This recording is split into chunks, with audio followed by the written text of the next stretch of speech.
Alhamdulillah, hadirin hadirat rahimakumullah, kita sampai pada bab 137. Ya, yang lalu sudah kita bahas bab-bab yang sebelumnya tentang mengucapkan salam, dan sekarang kita sampai pada seorang lelaki mengucapkan salam kepada istrinya, ya, kepada wanita muhrimnya, dan kepada wanita lain. Ya, ada catatannya nih, bila tidak dikhawatirkan timbul fitnah, serta sebaliknya. Jadi kalau tidak timbul fitnah, silakan mengucapkan salam.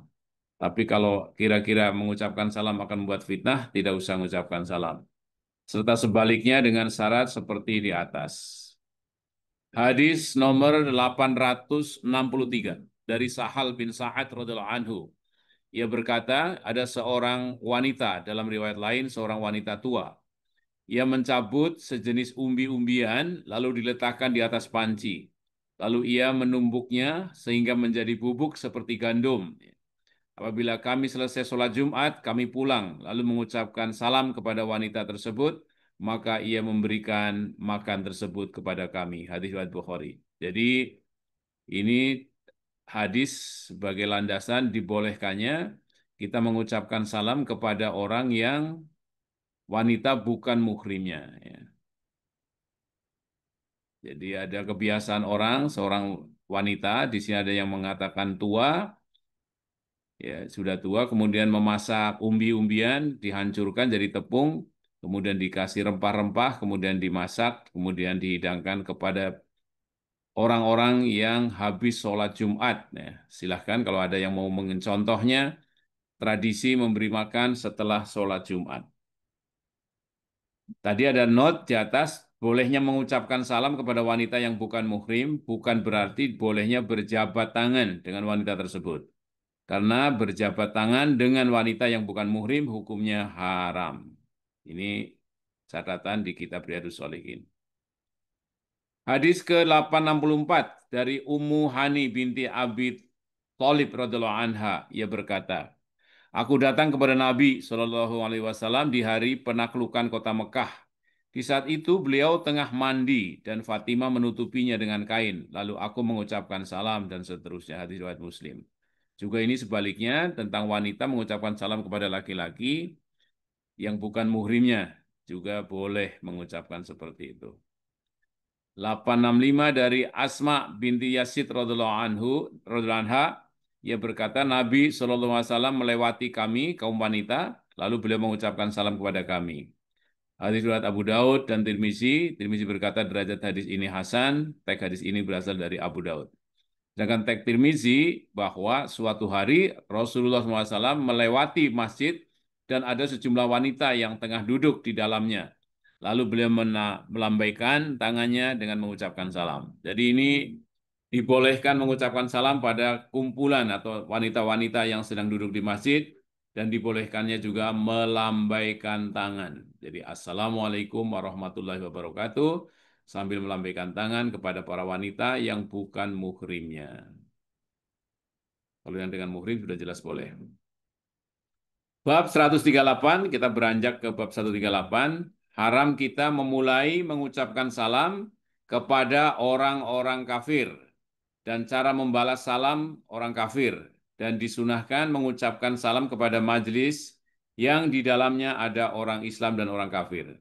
Jadi ini sangat penting ya, mengucapkan salam kepada orang kafir, tidak boleh mengucapkan terlebih dahulu. Kemudian disunahkan mengucapkan salam kepada majelis yang isinya ada orang kafir dan orang Islam, dibolehkan seperti itu. Dari Abu Hurairah, ini diriwayatkan dari Abu Hurairah radhiyallahu anhu, bahwa Rasulullah SAW bersabda, janganlah kalian memulai mengucapkan salam kepada orang Yahudi dan Nasrani. Ini Rasulullah yang bersabda.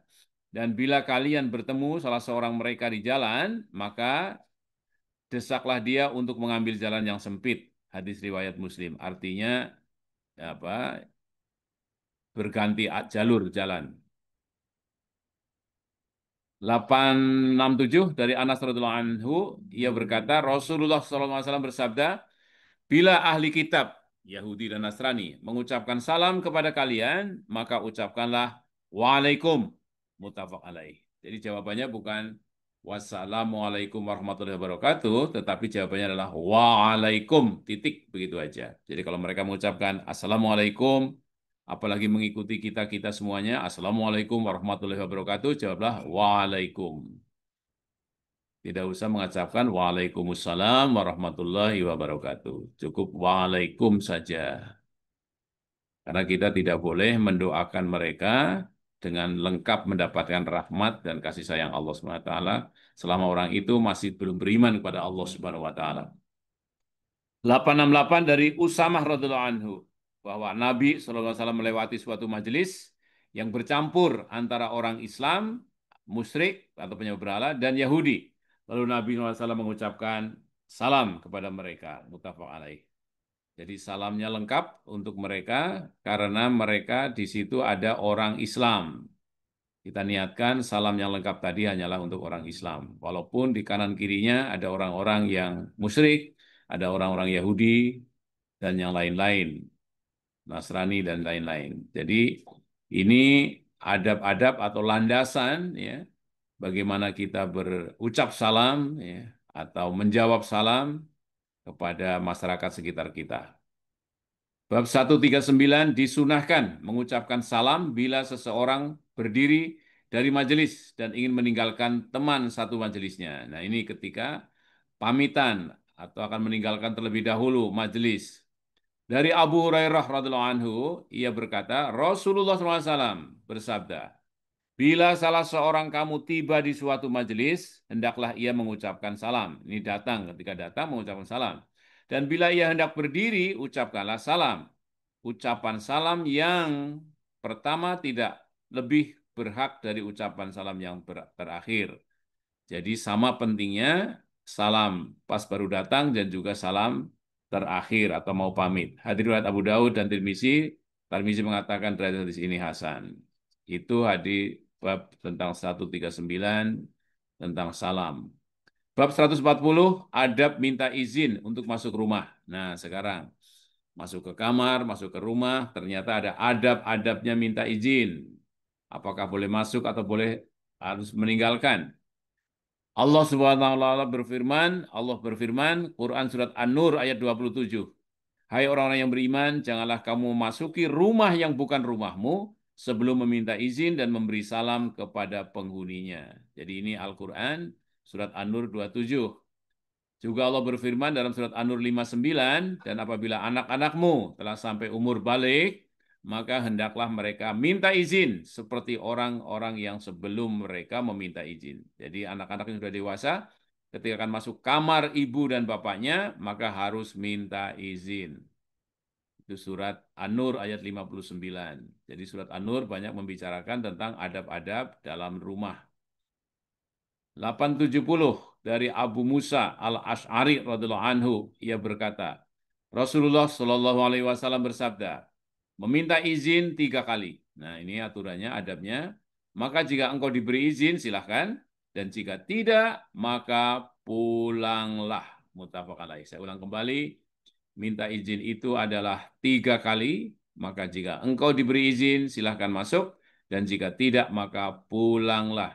Jadi kalau kita salam, pertama tidak dijawab, kedua tidak dijawab, sampai 3 kali tidak dijawab, maka pulang. Karena mungkin tuan rumahnya atau ahlul bait dalam keadaan sibuk atau tidak bisa menerima dan tidak bisa juga menjawabnya. Muttafaq alaih.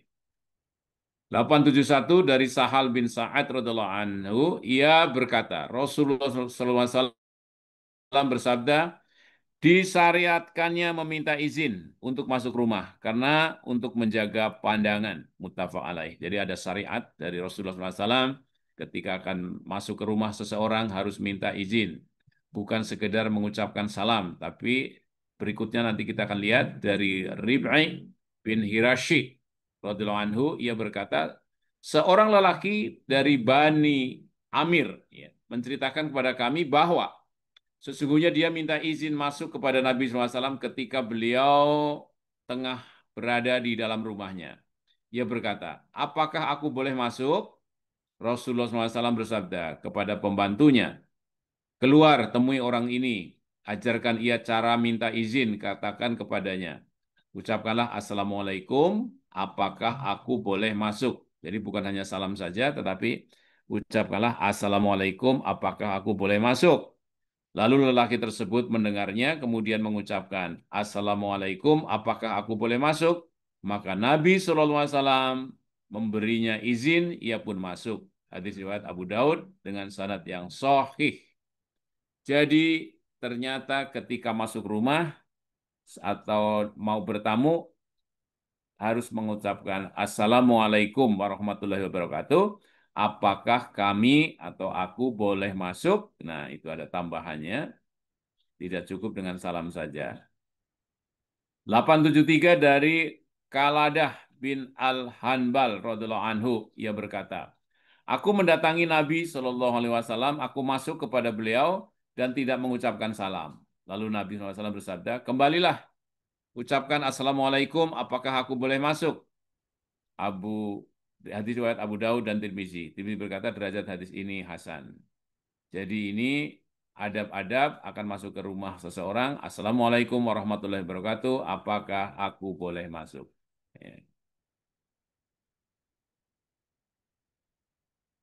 Selanjutnya kita masuk ke bab 141, menjelaskan bahwa termasuk sunnah bila dikatakan kepada orang yang minta izin, siapa engkau, orang tersebut harus mengatakan jati dirinya, nama ataupun gelar, dan makruh mengatakan saya, dan kata yang semisalnya. Jadi ketika ditanya siapa kamu, jawablah saya Hasim, misalnya begitu.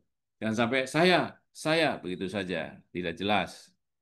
Dari Anas radhiyallahu anhu dalam hadis Isra, ia berkata Rasulullah SAW bersabda, kemudian Jibril membawaku naik ke langit dunia. Beliau meminta dibukakan pintu, lalu dikatakan, siapa ini? Ya, ia berkata, ya, malaikat penjaga langit mengatakan, kemudian Jibril menjawab, ia berkata Jibril, lalu dikatakan, siapa bersamamu? Ia berkata Muhammad, kemudian naik ke langit kedua, ketiga, keempat, dan seluruhnya ditanyakan pada setiap pintu langit. Siapa ini? Lalu berkata Jibril, muttafaq alaih. Jadi Jibril pun ketika akan masuk ke langit satu, langit dua, langit tiga, dan seterusnya ditanya, siapa kamu? Ini adalah Jibril. Siapa ini? Jibril. Siapa bersamamu? Muhammad Sallallahu Alaihi Wasallam. Dari Abu Dzar radhiyallahu anhu, ia berkata, di suatu malam aku keluar ketika itu Rasulullah SAW berjalan sendirian. Aku berjalan di bawah cahaya bulan. Beliau menoleh dan melihatku. Beliau bersabda, siapa ini? Aku berkata, Abu Dzar, muttafaq alaih. Jadi sebut namanya ketika dijawab, ditanya, siapa ini? 876 dari Ummu Hani radhiyallahu anha, ia berkata, aku datang menemui Nabi Shallallahu alaihi wasallam di saat beliau tengah mandi dan Fatimah menutupinya. Beliau berkata, siapa ini? Aku berkata, saya Ummu Hani, muttafaq alaih. Nah, ini sebaliknya ketika wanita datang ke Rasulullah juga ditanya siapa ini, maka sebutkan namanya. 877 dari Jabir radhiyallahu anhu, ia berkata, aku mendatangi Nabi Shallallahu alaihi wasallam lalu mengetuk pintu. Beliau bersabda, siapa ini? Aku berkata, saya. Beliau bersabda, saya. Sepertinya beliau membenci kata tersebut, muttafaq alaih. Jadi jangan hanya mengatakan saya, tetapi sebut namanya. Ini dasar hadis ke-877 ya dari Jabir radhiyallahu anhu, ia berkata, aku mendatangi Nabi SAW lalu mengetuk pintu. Beliau bersabda, siapa ini? Aku berkata, saya. Beliau bersabda, saya. Siapa? Ya, sepertinya beliau membenci kata tersebut. Muttafaq alaih. Jadi sebut namanya ya. Bab 142 disunahkan membalas jawaban orang yang bersin. Ya, sekarang bersin. Bila ia mengucapkan Alhamdulillah. Dan makruh membalasnya jika ia tidak mengucapkan Alhamdulillah. Dan penjelasan tentang adab menjawab bersin dan menguap. Mari kita perhatikan adab-adab bersin. 878 dari Abu Hurairah radhiallahu anhu, sesungguhnya Nabi SAW bersabda, sesungguhnya Allah menyukai bersin dan membenci menguap. Jadi Allah suka bersin kalau menyukai bersin. Maka apabila salah seorang kamu bersin dan mengucapkan Alhamdulillah, wajib bagi setiap muslim yang mendengarnya mengucapkan Yarhamukallah, Yarhamukillah kalau perempuan, yarhamukallah kalau laki-laki. Adapun menguap sesungguhnya berasal dari setan. Maka apabila salah seorang kamu menguap, hendaklah menahan semampunya, karena bila salah seorang menguap, setan tertawa. Hadis riwayat Bukhari. Ya, jadi ini adab di dalam bersin mengucapkan alhamdulillah. Nah, kita yang mendengarnya mengatakan yarhamukallah atau yarhamukillah. Ya, kemudian kalau menguap, hendaklah menahan karena ia adalah dari setan. 879 dari Abu Hurairah radhiallahu anhu dari Nabi Shallallahu alaihi wasallam, beliau bersabda, bila salah seorang kamu bersin, bersin maksudnya bukan bersih, maka ucapkanlah alhamdulillah. Dan teman saudaranya hendaklah mengucapkan yarhamukallah. Bila diucapkan kepada orang yang bersin yarhamukallah, nah ini orang yang mengucapkan alhamdulillah tadi hendaklah ia mengucapkan yahdikumullah wa yaslihu balakum wa yuslihu balakum. Jadi yahdikumullah, semoga Allah memberikan petunjuk kepada kamu dan memberikan kebaikan kepada kamu. Yahdikumullah wa yuslih balakum. Riwayat Bukhari. Jadi jadi ketika kita bersin mengucapkan alhamdulillah, teman kita mengucapkan yarhamukallah, kita mengucapkan lagi yahdikumullah wa yuslihu balakum.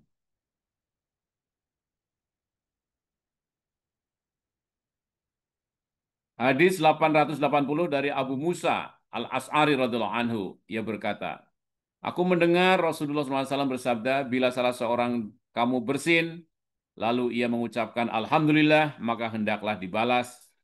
Jika ia tidak mengucapkan alhamdulillah, maka jangan dibalas. Jadi kalau nggak mengucapkan alhamdulillah, kita nggak usah mengatakan yarhamukallah. Dia aja yang bersin nggak mengucapkan alhamdulillah. Jadi tidak usah mengucapkan yarhamukallah ketika orang yang bersin tidak mengucapkan alhamdulillah. Jelas.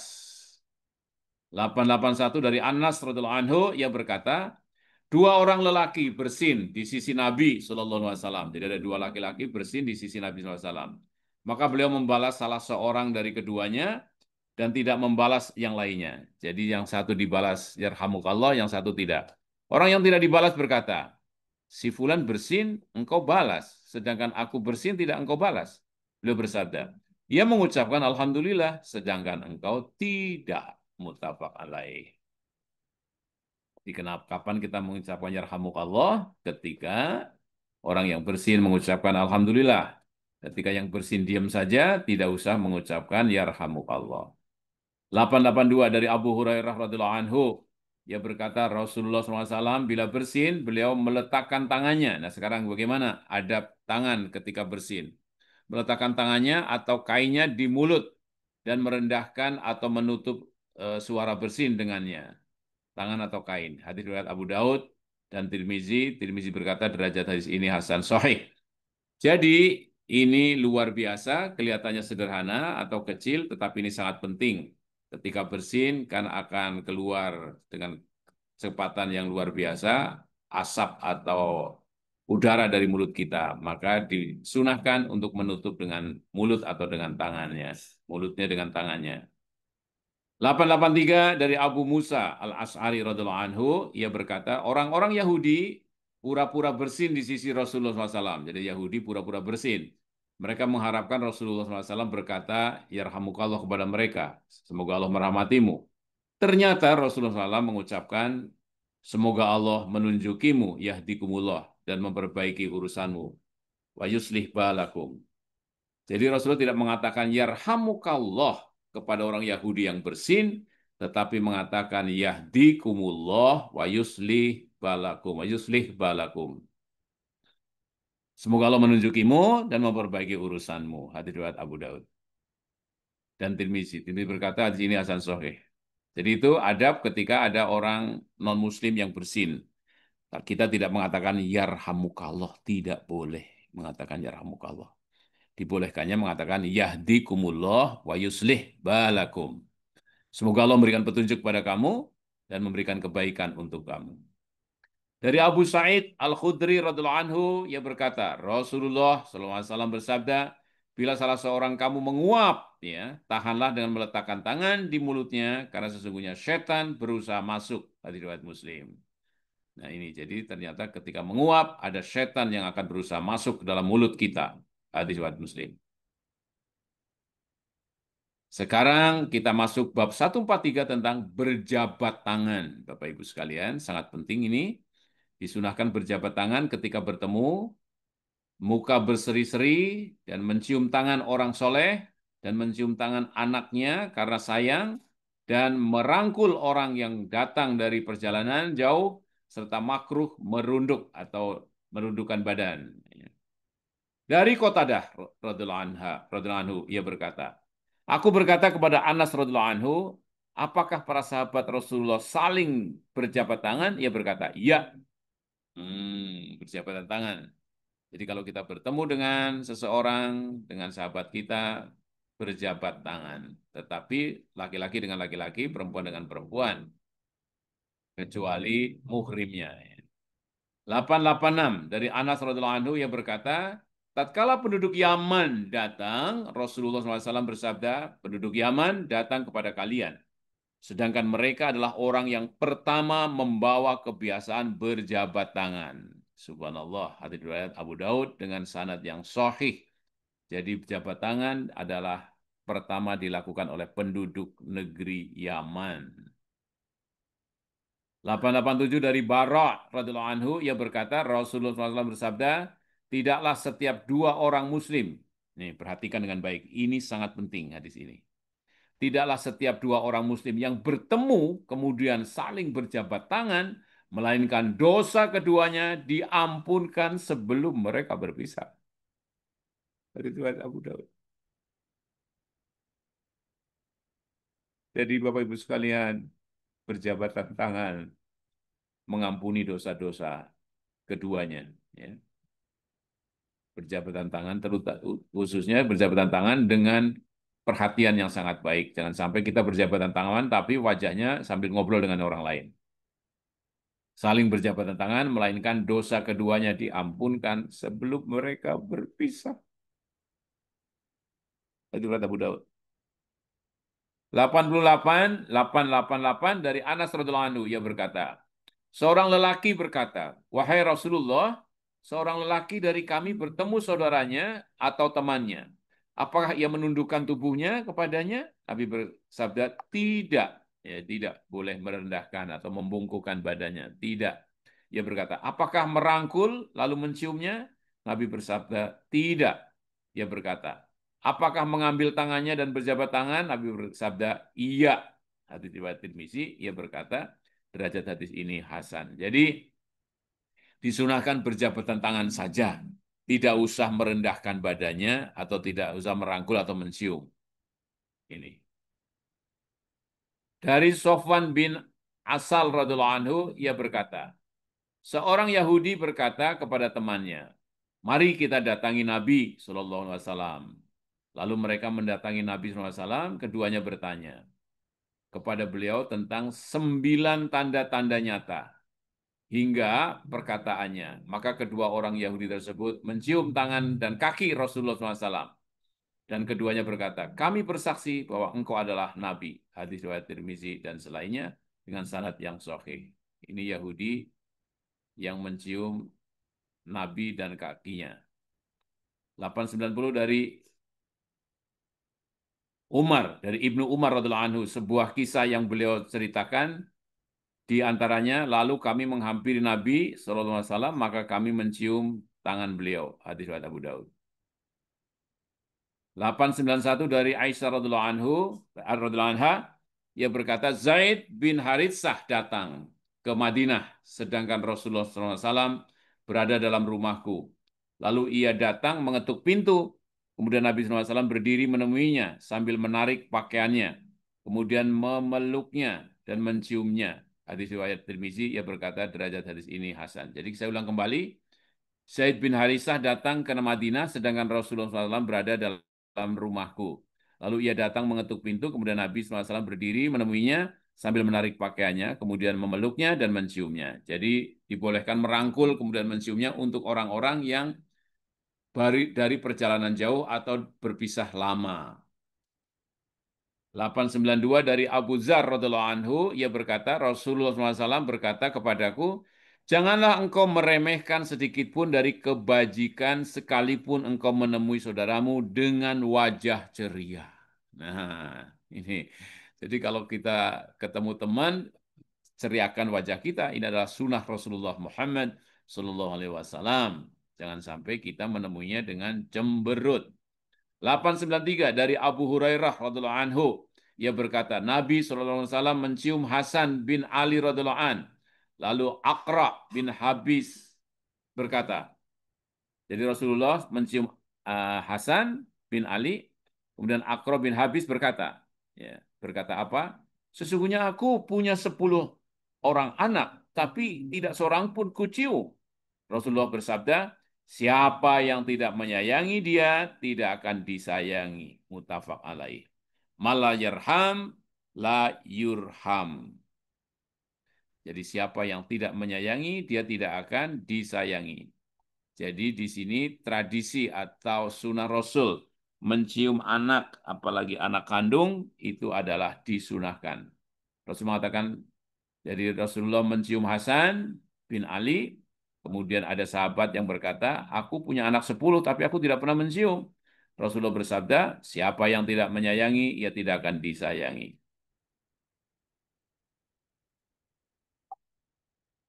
Oke, demikian kita sampai pada salam, kemudian jabat tangan, kemudian mencium anak-anak.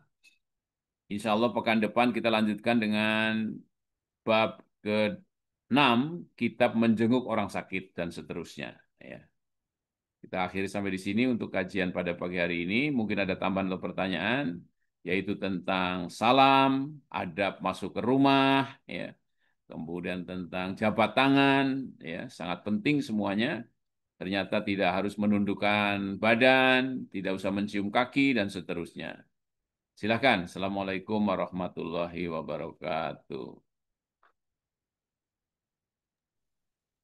Waalaikumsalam warahmatullahi wabarakatuh. Baik, kita lanjut ke sesi selanjutnya, yaitu sesi tanya jawab. Bagi para jamaah yang ingin bertanya, boleh langsung raise hand dan open mic-nya atau lewat kolom chat. Oke, ada pertanyaan Ustaz, dari Bapak Syami Edi, silahkan. Ya, silakan Pak Sami. Assalamualaikum warahmatullahi wabarakatuh, Ustaz. Waalaikumsalam warahmatullahi wabarakatuh. Alhamdulillah, tadi sudah disampaikan cukup lengkap mengenai tadi masuk rumah, bersin, cium anak, dan lain sebagainya. Kan gitu, Ustaz ya. Iya, betul. Eh, Memang Islam ini memang lengkap sekali, ya. Adabnya memang lengkap, ya. Apapun yang kita kerjakan memang ada adabnya. Eh, yang ingin saya tanyakan sama Ustadz mengenai bersin nih Ustadz, ya. Iya, Bersin ini kan macam-macam juga, ya. Ada bersin yang sehat, ada bersin yang penyakit itu. Nah, ini kan yang masalah sekarang kan. Nah, kalau bersin dikatakan sehat itu mungkin tidak berkepanjangan, kan gitu Ustadz ya. Nah, ada juga bersin yang karena entah iritasi, entah flu, entah bagaimana gitu ya. Nah, itu memang harus dijawab juga bersin seperti itu yang berkali-kali itu semua. Bahkan ya belum sempat kita menjawab, udah bersin lagi. Nah, gini masalahnya Ustadz ya. Itu satu. iya. Kedua, masalah mencium anak ini. Ya Ustadz ya, Hmm. kadang ada budaya orang nggak mau mencium anak itu Ustadz kan, nggak terbiasa. Nah, kalau cium anak itu rasanya tabu. Nah, ada juga orang pantang nggak mencium anak. Nah, ada kebiasaannya gitu ya. Nah, ini gimana ini sebenarnya Ustadz ya? Apakah ya kalau nggak biasa kita mencium anak kan rasanya ya ada sesuatu hal yang nggak biasa kita lakukan. Tetapi ada juga orang yang mencium anaknya ya pantang ketemu anaknya ya cium, peluk dan segala macam. Kalau penjelasan Ustadz gimana? Itu aja Ustadz. Assalamualaikum Ya. warahmatullahi wabarakatuh. Waalaikumsalam warahmatullahi wabarakatuh. Yang pertama, bersin ya. Jadi bersin itu adalah apa reaksi tubuh ketika ada sesuatu akan masuk ke dalam aliran nafas kita. Beda dengan batuk. Nah, harus dibedakan antara bersin dengan batuk. Jadi bersin itu adalah mengucapkan alhamdulillah. Kalau batuk tidak. Ya. Nah, bersin bisa sekali, bisa juga beberapa kali. Kalau memang bendanya belum mau keluar, bisa beberapa kali. Maka tetap semuanya ucapkan alhamdulillah. Alhamdulillah. Kemudian kita mengatakan yarhamukallah, yarhamukallah. Nggak apa-apa. Lebih dari satu kali mengucapkan alhamdulillah, mengucapkan yarhamukallah. Tidak usah apa membatasi, hanya boleh satu kali. Jadi Pak Sami harus bisa membedakan antara bersin dengan batuk ya. Kalau batuk kan gatal-gatal di tenggorokan, ya. Bukan di dalam saluran nafas. Jadi bersin mengucapkan alhamdulillah. Kenceng banget biasanya kalau bersin, ya. Kalau kalau batuk kan dahak yang keluar. Jadi kalau bersin adalah sesuatu udara atau yang akan masuk ke dalam saluran pernafasan. Kemudian yang Kalau kedua, bersinnya Ustadz, kalau bersinnya kan ada penyakit itu, ada flu, ada segala macam. Nah, gimana pula itu Ustadz? nah artinya bersinnya itu bukan batuk. Bersinnya itu karena akan mengeluarkan aliran dari saluran nafas. Ya, Ya, tetap kita mengucapkan alhamdulillah. Selama itu bersin, Pak. Ya. ya artinya kan gini Ustadz. Kalau bersin dia, oke lah kita jawab. Tapi kan kita harus menghindar juga supaya jangan terkena juga kita kan Ustadz. Oh, kalau itu kan tadi adabnya untuk orang yang bersin, Mm-mm. menutup dengan tangannya. Mm-mm. Kemudian apa? Ya, kalau kita menghindar kan kita nggak apa-apa, silakan aja. Tapi jangan kelihatan banget menghindar banget. Karena orang yang bersin, insya Allah, kalau dia lagi flu ya tetap sehat dia. Makanya mengucapkan alhamdulillah. Kalau sudah nggak bersin, innalillahi wa inna ilaihi raji'un. Berarti meninggal dunia. Kalau nggak bisa bersin. Makanya kalau Bapak Ibu sekalian masukin misalnya bulu ayam ke hidung masih bersin, nah itu bersin namanya. Bapak gelitik-gelitik aja dengan bulu ayam. Bersin berarti Bapak masih sehat. Ucapkan alhamdulillah. Karena ada sesuatu yang akan masuk. Tapi kalau dimasukin bulu ayam nggak bersih lagi, innalillahi wa inna ilaihi raji'un.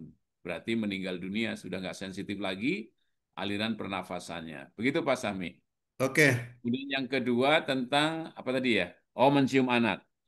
Jadi memang terhadap perintah-perintah Allah dan Rasul-Nya, kita diperintahkan untuk bersabar. Artinya melaksanakan. Jadi tradisi-tradisi yang tidak terbiasa, maka kita harus biasakan. Maka tadi sangat penting ketika Rasulullah punya tradisi mencium cucunya, ya Hasan bin Ali. Kalau kita tidak terbiasa, usahakan untuk bisa mencontohnya.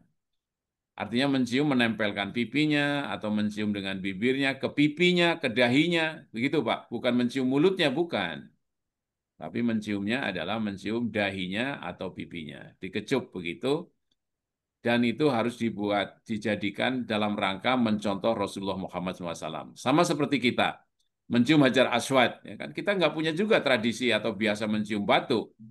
Tetapi kan Umar bin Khattab, andai kata Rasulullah tidak mencium kamu, wahai batu hitam, Hajar Aswad, saya tidak akan cium kamu. Saya mencium kamu semata-mata karena mengikuti Rasulullah SAW. Sama Pak Sahmi, ketika kita mengucapkan sayangku, cintaku kepada istri kita, ya itu juga sesuatu bagi orang-orang tertentu nggak pernah mengucapkan itu. Yang penting ngasih uang saja.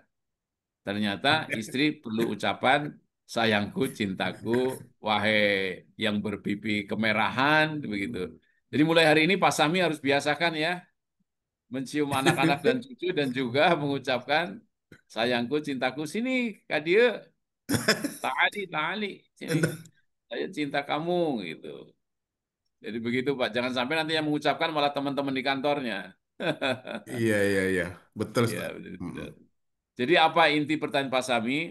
kalau kita belum terbiasa, kita paksakan diri kita untuk membiasakan diri. Nggak usah malu-malu, nggak usah segan-segan, rangkul cucu, rangkul anak-anak. Wah, kakek Sahmi sekarang setelah mengikuti Riyadhus Shalihin luar biasa ada perubahan. Alhamdulillah. Demikian. Terima Oke, kasih. Mungkin makasih ada yang Ustaz. lain, silakan. Selamat mencoba, Pak Sahmi ya. Iya, ya Ustaz. Oke. Ada lagi, Mas Ustaz, Irfan? ada dari kolom chat, Ustaz. Oh iya, Dari di kolom chat. Silakan dibacakan. dari Ibu Fitria. Maybe Diandra. Assalamualaikum, sebelumnya mohon maaf tidak bisa on mic dikarenakan ada kendala. Izin bertanya Pak Ustadz, dalam Islam setiap interaksi sosial memiliki adab yang harus diperhatikan.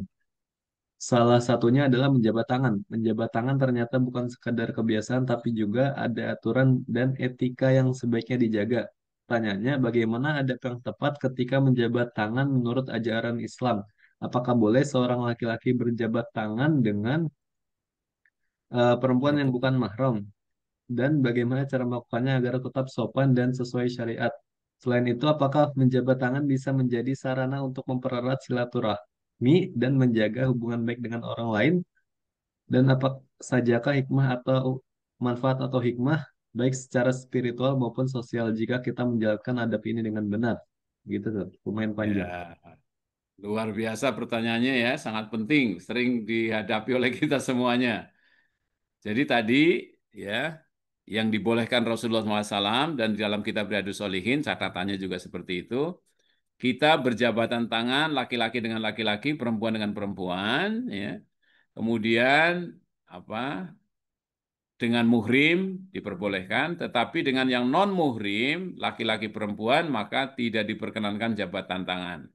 Bagaimana untuk menjaga etika? Maka cukup dengan dua salaman seperti ini, tidak usah menyentuhnya. Sama seperti itu, tadi Rasulullah mengucapkan salam kepada para wanita yang sedang duduk di masjid. Rasulullah juga mengucapkan Assalamualaikum warahmatullahi wabarakatuh, kemudian lewat. Demikian.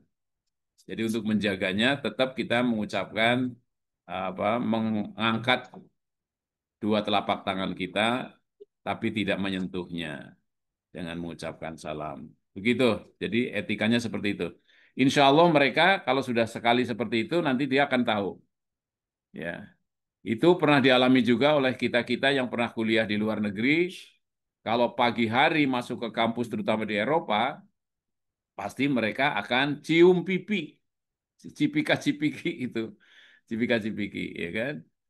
Bonjour, selamat pagi atau good morning. Mereka itu baik laki-laki perempuan nempelkan pipinya, ya, nempelkan pipinya. Kalau kita tidak mengatakan mohon maaf, maka mereka akan seperti memperlakukan kita seperti itu. Tapi ketika kita mengatakan mohon maaf, saya tidak bisa seperti itu, mereka pun bisa memahami dan bisa menghormati kita semuanya. Akhirnya kita cukup dengan good morning atau bonjour, cukup seperti ini saja. Dan mereka menghargai kita semua juga. Demikian jawaban saya. Jadi tetap bisa menjaga etika kalau mereka sudah bisa memahami. Sama seperti kita sholat, jangan sampai kita karena malu kalau kita sholat sampai tidak sholat.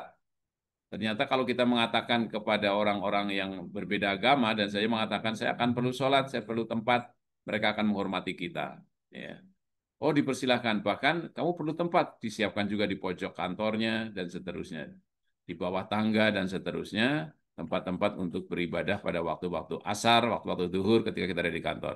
Demikian, Irfan. Yang kedua, Irfan, dari Fitria Ulfah.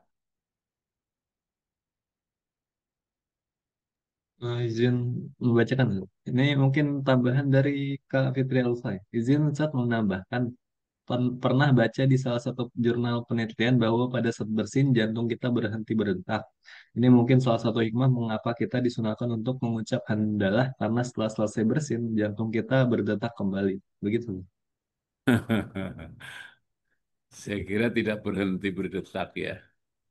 Hmm. Bersin itu adalah dalam rangka membuang kotoran atau sesuatu yang akan masuk ke dalam hidung kita. Sistem proteksi, ya, proteksi. Jadi tubuh kita itu punya sistem proteksi.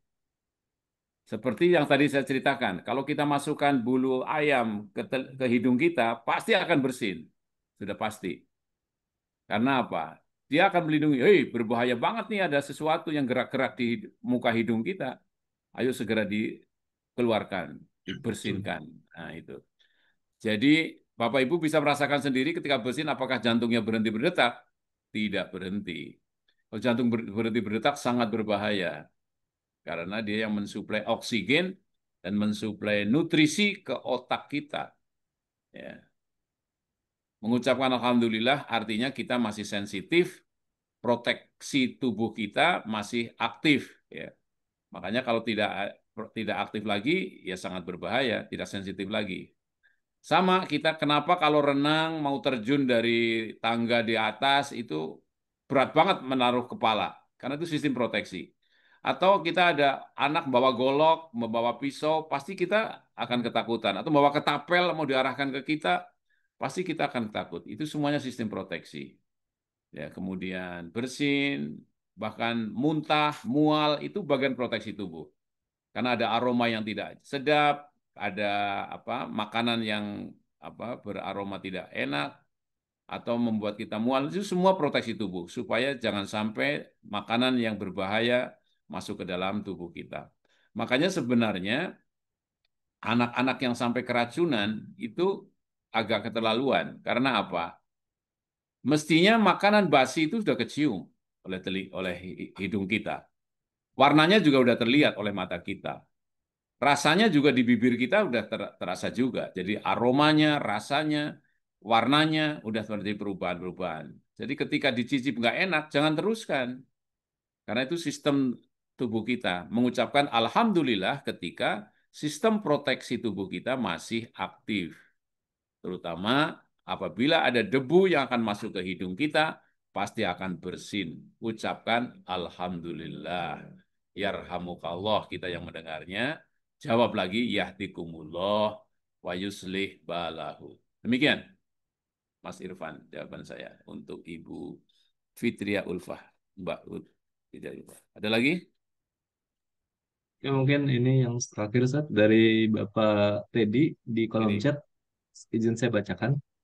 Saya guru SDIT di Bandung, mengajarkan salam kepada non-muhrim seperti apa. Tapi ketika anak-anak menjadi alumni dan sekolah di SMA negeri, anak-anak disuruh untuk eh, salam tangan kepada guru sekaligus non-muhrim juga. Karena jabatan kalau tangan tidak kali. seperti itu, ya tetap, Untuk jabatan tangan mungkin ini. ya, ya. Karena kalau tidak seperti itu dibilang tidak sopan. Bagaimana pendapatnya, Ustaz? Suntangan ya kepada guru. Sekaligus non-muhrim juga. Karena kalau tidak seperti itu dibilang tidak sopan. Bagaimana pendapat Ustadz? Oke. Jadi kalau masih anak-anak, belum dewasa, dibolehkan ya. SD, TK ya. Tapi kalau udah SMA, sudah dewasa, harus mulai dilatih bahwa, bukan mulai dilatih lagi, tidak boleh mencium tangan ibu guru atau bapak guru dan berbeda kelaminnya. Jadi mesti diajarkan seperti itu sejak SMP kelas 3 lah kelihatannya sudah mulai mulai daripada dewasa. Atau udah SD sudah dewasa sekarang ya. Head itu kapan mereka? Head itu dulu kan sekitar 14 tahun, 13 tahun. Berarti SMP lah. SMP kelas 1. Ya, ternyata ini kalau nggak diperhatikan dampaknya luar biasa ini Mas Teddy ya. Ketika kita tidak melarang ya, tidak tidak mempedulikan seruan Rasulullah SAW, itu banyak sekali guru-guru laki-laki yang bermasalah dengan anak-anak perempuan. Terutama di SMP sudah, bahkan di SD juga ada, di SMA juga ada. Ya, catatan-catatan dari laporan yang ada, ya, bahkan ada guru olahraga yang sampai dikeluarkan dari sekolah karena apa? Melakukan sesuatu yang tidak baik terhadap siswinya. Ya, jadi memang jangan sampai kita mengabaikan sunnah Rasul, ternyata dampaknya luar biasa. Gitu. Jadi Bagaimana jawaban saya sekaligus non muhrim juga karena kalau tidak seperti itu dibilang tidak sopan. Lebih baik diterangkan. Jadi supaya itu maka harus diterangkan, bukan tidak sopan. Ya, jadi diterangkan semuanya, komunikasikan. Ya, jadi kuncinya di komunikasi diterangkan. Ya, ketika TK masih boleh, tapi ketika sudah SD kelas 4 ke atas sudah tidak boleh. Ya, demikian. Ya, dengan laki-laki sesama laki-laki saja. Kalau disambut di depan pintu, maka silakan. Yang perempuan ketemu ibu guru, yang laki-laki ketemu bapak guru. Demikian.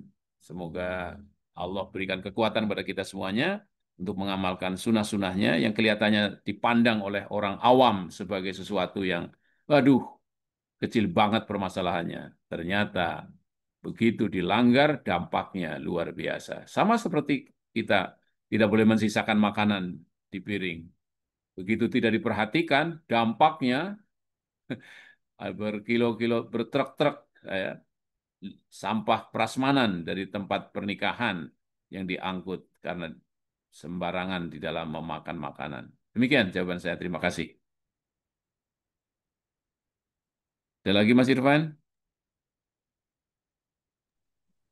Kan pertanyaan tentang tadi yang terakhir, Ustaz.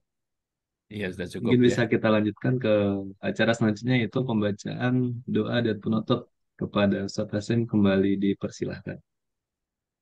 Allahumma salli wa sallim ala Sayyidina Muhammad wa ala ali Sayyidina Muhammad. Amin amin ya rabbal alamin. Alhamdulillahi rabbil alamin. Hamda yuwafi ni'amahu wa yukafi majidah. Ya Allah, Rabbana lakal hamdu kama yanbaghi li jalali wajhika wa 'azimi sultanik. Allahumma fir lil mu'minin wal mu'minat wal muslimin wal muslimat al ahya'i minhum wal amwat. Allahumma fir lana wa li walidayna warhamhuma kama rabbayana shighara. Rabbana inna nas'aluka ilman nafi'an wa rizqan wasi'an wa shifaan min kulli da'in. Rabbana hab lana min azwajina wa dhurriyyatina qurrata a'yun waj'alna lil muttaqina imama.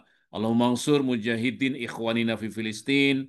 Allahumma ansur mujahidin Hamas. Allahumma ansur mujahidin fi kulli makan wa fi kulli zaman. Rabbana ja'al Indonesia baldatun thayyibatun wa rabbun ghafur. Rabbana atina fid dunya hasanah wa fil akhirati hasanatan wa qina adzabannar. Ya Allah ya Rahman ya Rahim. Rabbana dzalamna anfusana wa illam taghfir lana wa tarhamna lanakunanna minal khasirin. Berilah kami kemampuan ya Allah untuk mengamalkan sunnah Rasulmu Muhammad SAW dalam berucap salam, dalam berjabatan tangan, dan lain-lain yang telah kita kaji, dan masukkanlah kami ke dalam golongan orang-orang yang senantiasa sami'na wa ata'na billah dan bi Rasulillah Muhammad SAW. Barakallahu li wa lakum fil Qur'anil azim wa nafa'ni wa iyyakum bima fihi minal ayati wa dhil hakim wa taqabbal minni wa minkum tilawatahu innahu was samiul alim. Wassalamualaikum warahmatullahi wabarakatuh.